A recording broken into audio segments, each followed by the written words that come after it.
After 5 years of divorce, my wife mocked me at our school reunion, unaware I'd become a millionaire. She did it in front of maybe 30 people, that practice laugh of hers hitting the air like something she'd rehearsed. And the look on her face told me everything. She still had the same picture of me she'd had when she signed the papers. Safe, boring, going nowhere, slowly. What she expected was for me to smile tightly and change the subject. Instead, I reached into my jacket pocket.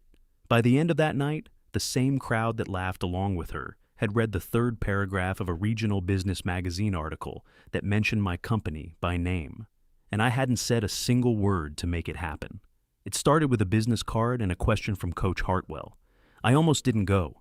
The invitation had been sitting on my kitchen counter for 6 weeks, a cream-colored cardstock thing, with the school crest embossed in blue that someone clearly spent too much money on. I'd picked it up a few times, set it back down, and gone back to my laptop. The 25th reunion. I'd skipped the 10th and the 15th without any particular guilt, mostly because I was working and partly because I wasn't sure I had anything worth showing up with. But something was different this time. I told myself it was just curiosity. I ironed a shirt I hadn't touched in 2 years and told myself that was all it was. Standing at the bathroom mirror with the iron in my hand, I found the wedding photo. It had slipped behind the row of dress shirts on the shelf. I hadn't put it there deliberately, it had just migrated the way things do in a space lived in alone. Diane at 24, laughing at something outside the frame, me looking at her instead of the camera. I remembered being proud of that, being the one she'd chosen. I put the photo face down and finished ironing. We'd gotten married young, the way people from our suburbs sometimes did when they ran out of reasons not to. She was sharp and funny, and the most socially confident person I'd ever met up close. The kind of person who walks into a party and the room reconfigures around her. I was the guy people liked well enough, but didn't think much about. For a while, I think that worked. She had the energy, and I had the steadiness. And somewhere around year 5, she sat down across from me at our kitchen table and explained, very reasonably, that she needed someone who was going somewhere. She wasn't wrong. I was 29, pulling $48,000 a year, coordinating regional freight logistics for a company that appreciated me as much as companies appreciate people who solve problems quietly. She left in March. I started the company in December. What I didn't know until about 6 months after the divorce was what she'd told Terry Baines, one of her closest friends from the group, someone I'd considered a mutual friend without looking too hard at what that meant. Terry had relayed it to someone else, who'd relayed it to me at a work thing. Diane had said she hoped I'd figure out what I was for eventually. I wrote that down on a sticky note. I put it above my desk. The hotel ballroom they'd booked for the reunion was exactly what you'd expect. Round tables, a cash bar, a slideshow of old photos running on a loop near the entrance. I spotted Priya immediately. She was standing at a high-top table near the back, holding a club soda and wearing the expression she always wore at events where she didn't know enough people, which was focused patience. She'd been my closest friend since college, and for the past 4 years, she'd been Freightbridge Solutions Operations Director and 12% equity holder, a fact that still occasionally surprised me when I remembered how it had started. Her folding boxes in my spare room because she believed the software would work before there was any logical reason to believe that. She handed me a club soda without asking. I accepted it. "She's over there," Priya said. Not unkindly, just informational. I'd already seen. Diane was standing with a cluster of people near the slideshow, laughing at something, Phil at her side with the particular expression of a man comfortable being adjacent to his wife's social orbit. He was solid-looking, friendly-faced, the kind of financial advisor you'd trust with your 401k, and then probably not think about again. She looked good. She looked like someone who had made a correct decision 5 years ago and wore it lightly. She saw me about 30 seconds after I saw her. There was a flicker, a half-second recalibration, and then the smile came back, smooth and unchanged. She said something to Phil and moved toward us. "Marcus." She looked me over once, quickly, in that way she had. "You look well." "Thanks. You too." She asked how I'd been, the way you ask when you don't need the real answer. I told her logistics work, which was accurate. She said, "Oh, still in shipping?" and smiled, and the word "still" did about 15 years of work in 3 letters. I said something like, "Yes, more or less." She told me it was good that I'd come. Then someone called her name, and she drifted back toward her group, and I stood there with my club soda. Priya said nothing. She'd met Diane exactly twice and disliked her both times on principle. 20 minutes later, I was in a larger cluster. A dozen people whose faces I recognized from 15 years of fading memory, when someone I didn't know asked how Diane and I were connected. Diane laughed, and it was that laugh, the practiced one, the one she deployed when something was going to be presented as a compliment that wasn't quite. "We were married, actually," she said. The group reacted with mild, interested sounds. Marcus was always the responsible one. Very steady. She paused just long enough. "You know, the kind of person who knows exactly what he's doing and just keeps doing it." A few people smiled. I felt someone at the edge of the group shift slightly. I glanced over.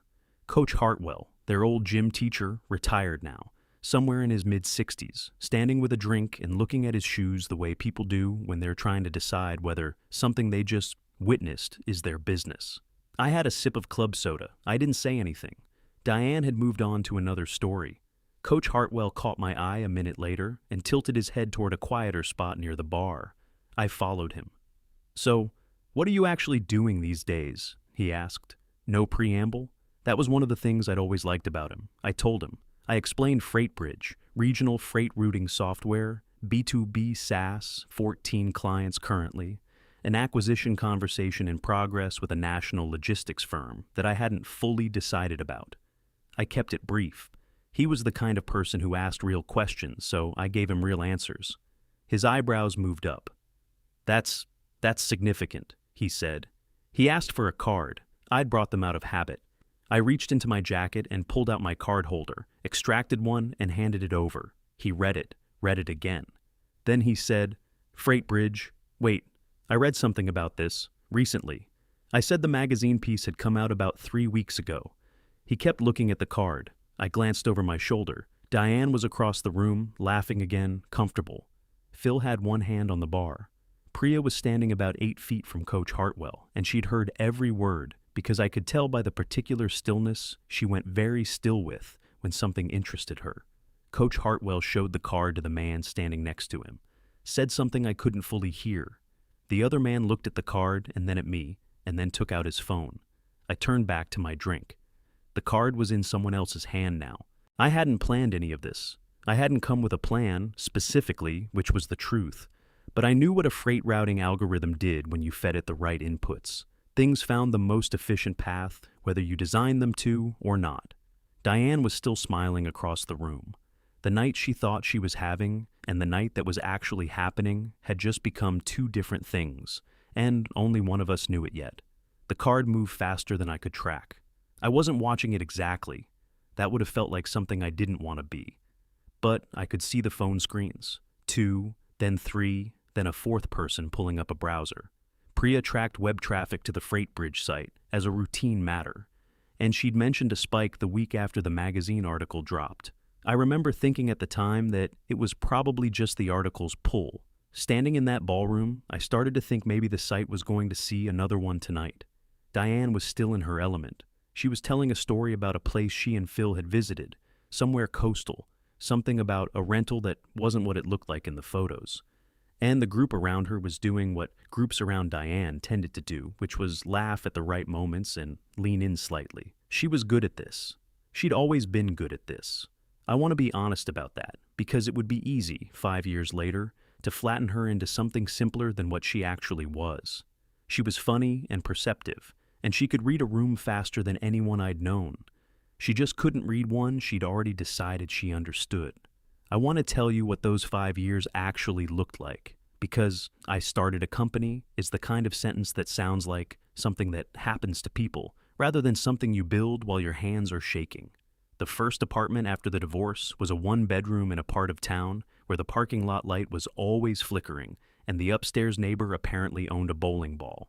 I had $6,000 in savings, a salary that was covering rent and not much else, and 3 months where I described my interior condition to no one because there was no one to describe it to. I am not a person who processes things out loud. I tend to go quiet and practical and work the problem, and the problem, as I understood it, was that I had spent 7 years watching regional freight companies lose money. Real, significant money. 15 to 20% efficiency losses. Because they were using routing software designed in a previous decade by people who didn't understand how freight actually moved. I'd been fixing it manually. Spreadsheets, custom formulas, workarounds I built on my lunch break that my employer used without comment or compensation. 8 months. That's how long it took to build the prototype while working full-time, eating whatever required the fewest dishes, and going to bed at times that are best described as the following morning. I called it Freight Bridge because I was tired and it was accurate and I wasn't trying to be clever. My mother, Elena, called 6 months after the divorce. She'd heard through the family that I wasn't doing well, which was partially true in the way that all partial truths are more complicated than they appear. She offered me $8,000, money she'd been saving for home repairs. I said no 3 times. She said it wasn't charity, it was an investment, and she expected to be repaid with interest, and she had a specific interest rate in mind that she'd apparently researched. We documented it as a loan. I repaid it in full 34 months later, including the interest, which I calculated to the penny, because she'd taken the trouble to research the rate, and that deserved to be honored. My first real client was David Okafor. He ran a regional trucking operation out of a building that smelled permanently of diesel and coffee, and he'd heard about me from someone who'd heard about me from someone, which is how things happened before I had a marketing budget. He gave me a trial period. I drove to his office every Tuesday for 3 months to troubleshoot personally, to sit in the dispatch room and understand what the software was touching and what it wasn't. At the end of month 3, he told me, "I've had people bring me software before. You're the first one who understood the problem first." That sentence meant more to me than the contract, which meant a lot. Year 2, I quit my job. I had 6 clients and made less than I'd made as a coordinator. Month 4 of that year, 1 client delayed a payment, and I couldn't make rent, and I sat in my car outside the flickering light apartment building and did the math twice, and it came out the same way both times. I called Priya. She'd been helping me informally for a year, running operations, managing client communication, building systems I didn't have the bandwidth to build, and I told her what the numbers looked like. She said, "Okay." Then she said she'd been thinking about leaving her marketing job anyway. She joined full-time. I gave her 12% equity because that was what was fair, and she would have taken less, and I knew it. She didn't take a salary for 2 months. I've never forgotten that. By year 3, annual recurring revenue was at $220,000. Year 4, $890. The magazine profile had run 3 weeks before the reunion, and the number they'd used, a preliminary acquisition figure from conversations with a national logistics firm that I hadn't yet decided about, was $2.3 million. The sticky note with Diane's quote came down from above my desk sometime in year 3. I didn't make a ceremony of it. I just noticed one day that I didn't need it anymore, and I threw it away. Back in the ballroom, a man named Gary Phelps. I remembered him vaguely from chemistry class, the kind of person who asked questions at a volume appropriate for the front of a lecture hall, regardless of the actual setting. Appeared at my elbow and turned his phone toward me. "Is this you?" he asked. The magazine article. Third result. "Yeah," I said. "I thought you were in shipping." "I still am, technically." He laughed. He called over the person next to him. That person called over someone else. I answered questions with the same level of specificity I'd use in a client meeting, because that was the only register I had for talking about the company. 14 clients. The software handled routing optimization for regional freight networks. The acquisition conversation was preliminary, no decision made yet. The ARR figure in the article was accurate. I wasn't performing any of this. That's the part that's hard to explain. I wasn't watching Diane's face or calculating impact. I was just answering what people asked. But I noticed Priya, standing slightly off to my left, unfold something from her bag. The copy of the article she'd been carrying for 3 weeks, because she was proud and because Priya expressed pride through paper documentation. She handed it to someone who'd asked to see it without a phone, and I noticed Diane noticing the cluster around me. She crossed the room with the particular smoothness of someone who moves toward things they want to understand before they become things they can't manage. She arrived at the edge of the group as Gary was mid-sentence about the acquisition figure. The word acquisition snagged her. I watched it land. Someone, not Gary, someone with better social awareness who still misjudged the moment, handed her the phone with the article on the screen. She read it. I watched her read it the way you watch something that you've been waiting for without admitting to yourself that you were waiting. Her eyes moved across the screen, once, then back to a specific paragraph. When she looked up, her expression had done something quick and complicated and was almost entirely reassembled, but not quite. She smiled. "Well," she said, "that's great, Marcus.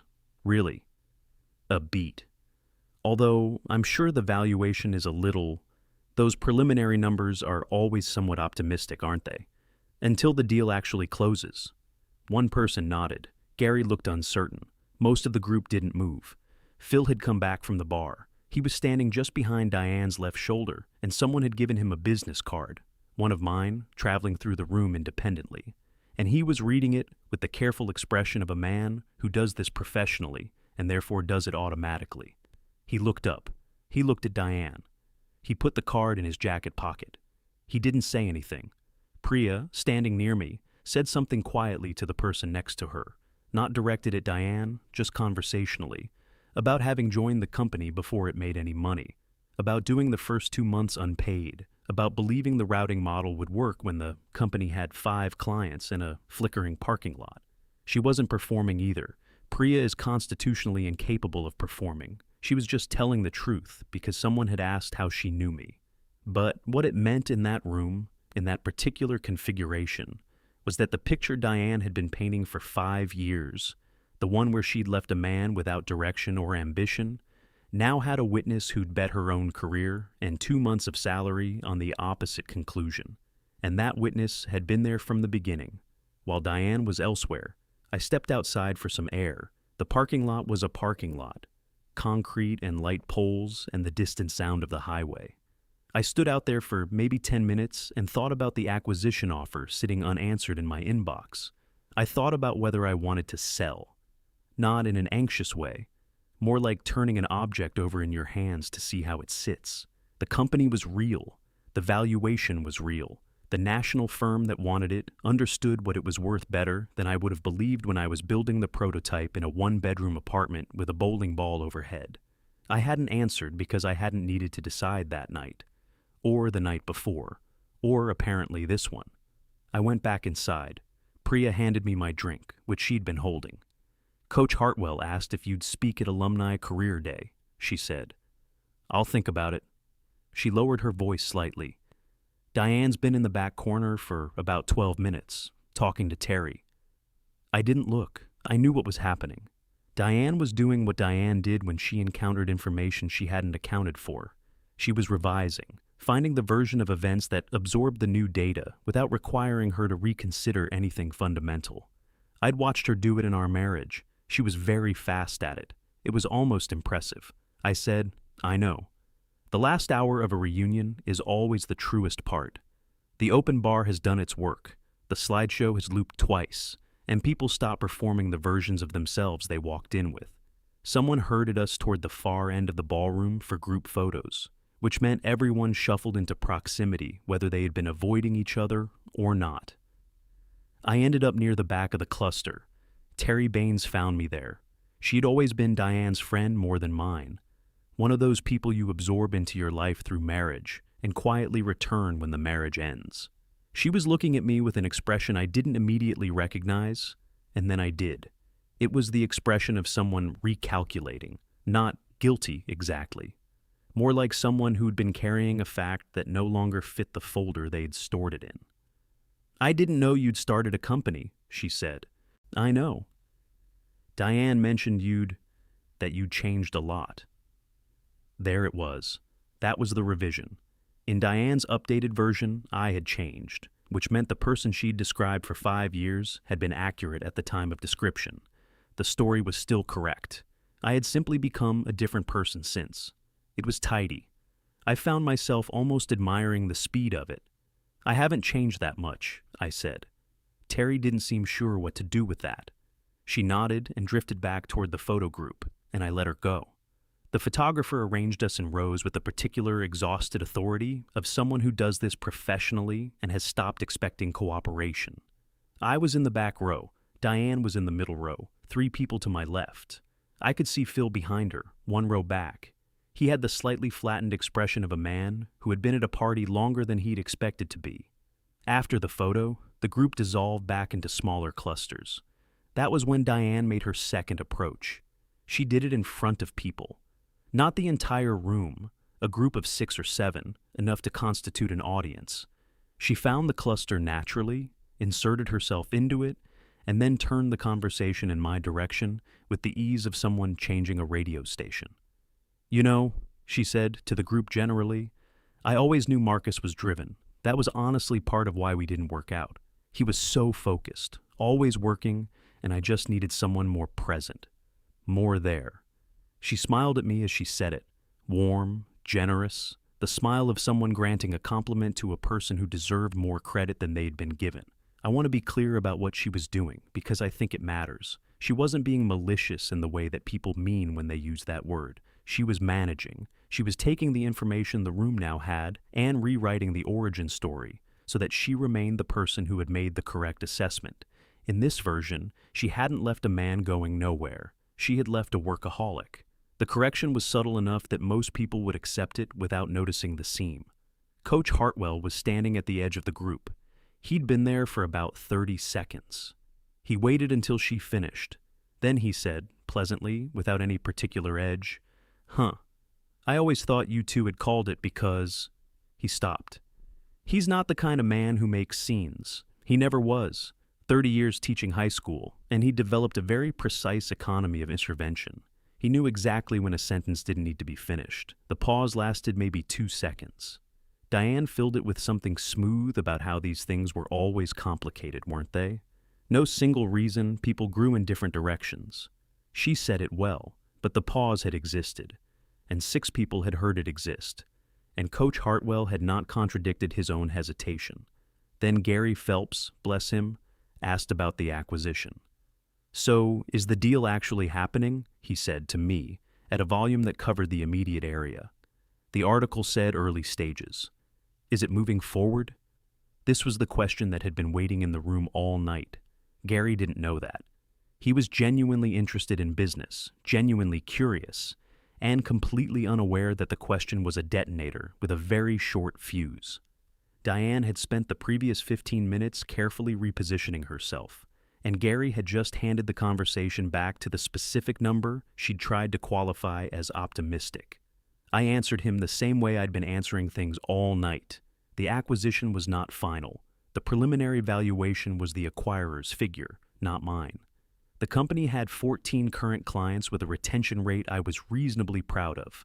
I hadn't accepted because I hadn't decided yet whether I wanted to. I was aware, as I said this, of Phil. He was standing about 4 feet from Diane, slightly apart from her in the way that had been increasing incrementally over the past hour. Someone, I think it was the man who'd originally shown Gary the article, turned to Phil and asked, with genuine curiosity and no apparent agenda, what he made of a valuation like that for a company at Freightbridge's stage. Phil was a financial advisor. It was a natural question to direct at him. Phil answered it the way he would have answered it in his office. Measured, accurate, professional. He said a $2.3 million valuation for a B2B SaaS company with that ARR and that client retention sounded reasonable. Conservative, possibly, depending on the growth trajectory and the terms of the deal. He used the word conservative. He didn't look at Diane while he said it. Diane heard her husband, a financial professional, the person she'd chosen to build her next chapter with, the person whose judgment she'd presumably trusted through 5 years of decisions. Validate the thing she had, 40 minutes earlier, called optimistic. I watched her absorb this. She did it well. But there was a moment, a brief one, where the social machinery required more effort than usual, and I could see the effort. She collected herself. She turned to me with the magnanimous smile, the one that closed things, the finishing move. "You know what, Marcus? Good for you." She touched my arm briefly, a gesture of resolution, of 2 adults who'd moved past something. "I genuinely mean that." She started to turn away. I said it quietly, not loudly enough for the whole group, just loudly enough for the people immediately around us, which included Terry. "You told Terry I'd never figure out what I was for," I said. "I put that on my desk for 3 years. Not an accusation, not a speech, just a fact. stated in the same tone I'd used to confirm a routing figure. I said it to her back, mostly, because she'd already begun to turn, and she stopped mid-turn and faced me again. She said, "Marcus," and then nothing. Because there was nothing that followed that word which would have improved her position. She couldn't deny saying it. Terry was standing 4 feet away, and her expression had already changed, already shifted into something that confirmed she remembered being told something different about why she'd relayed it. Diane couldn't reframe it as a compliment. She couldn't say it was taken out of context, because the context was a woman telling her friend that her ex-husband might someday figure out what he was for. There was no version of that sentence that was generous. The social machinery stopped. Phil put his hand on her arm. Not forcefully, just the hand of someone who understood that the room had reached a natural conclusion and it was time to leave before it reached an unnatural one. Diane looked at Phil. She looked at me once more, and I think what was on her face was something I hadn't expected, which was not anger and not embarrassment exactly, but something closer to the expression of a person who has just discovered that an assumption they've been living inside for years had a specific countable cost. Then they left. Before the formal end of the event, before the last round, before the Alumni Association, President gave whatever speech he'd prepared. Several people noticed. Nobody said anything directly. The room exhaled in a way that wasn't loud. Coach Hartwell appeared beside me a few minutes later. He said he'd be in touch about career day, and that he meant it, and I said I'd think about it seriously. And I meant that too. Priya refolded the magazine article and put it back in her bag. The slideshow looped to a photo I recognized from sophomore year, and I looked at it for a second and then didn't. Terry found me before she left. She said, "She told me something different about why things ended. I'm sorry, Marcus." She said it simply, without elaboration, which was the right way to say it. "I appreciate that," I said, and I did, in a limited way. It wasn't the point of the evening, but it was true. I drove home alone. The route was familiar. Same suburb I'd grown up in, same turns I'd made for 20 years. I passed the street where Diane and I had lived. I didn't slow down. I noticed the house in my peripheral vision, and then it was behind me, and what I felt was not what I'd expected, which was something triumphant or sharp. What I felt was quieter than that, and harder to name. Like a frequency that had been running just beneath the surface of the last 5 years had simply stopped. I thought about the sticky note, about whether the thing that had driven me through the prototype and the first year and the month I couldn't make rent, whether that fuel was still there or had burned itself out somewhere between year 3 and tonight. I decided I didn't need to answer that in the car. Some questions don't require the dark. My apartment was quiet. I sat down at my desk, the same desk I'd had since the 2nd year, moved from the 1 bedroom to here, same surface I'd built the prototype on, and opened my laptop. The acquisition email had been sitting in my inbox for 11 days. I read it again, all of it, slowly, the way I hadn't read it the first 3 times because I'd been busy with other decisions. The offer was serious. The acquiring firm was serious. The number was real. I thought about what it would mean to sell. I thought about what it would mean not to. I thought about Priya's 12% and what I owed her in terms of the conversation, which was the real reason I hadn't answered yet. I closed the laptop. That was the decision, not tonight. I didn't need the money badly enough to decide tonight, which was itself the evidence that something fundamental had shifted from the man in the flickering parking lot doing math in a car. I found my card holder in my jacket pocket, 1 card left inside. I set it on the desk next to the closed laptop. The space above the desk was bare, had been bare for more than a year now, since the sticky note came down. I turned off the lamp. In the dark, I thought briefly about calling my mother in the morning, about telling her what had happened, which she would enjoy, and about the acquisition offer, which she would have opinions about. She had opinions about most things, and they were usually worth hearing. The business card sat on the desk in the dark, a small rectangle of paper with a name on it, a company name, a number. The same kind of object I'd handed to Coach Hartwell 2 hours ago, while Diane was still in the middle of a sentence about who I was. 1 card left. I didn't need to hand it to anyone tonight. I already knew what I was for.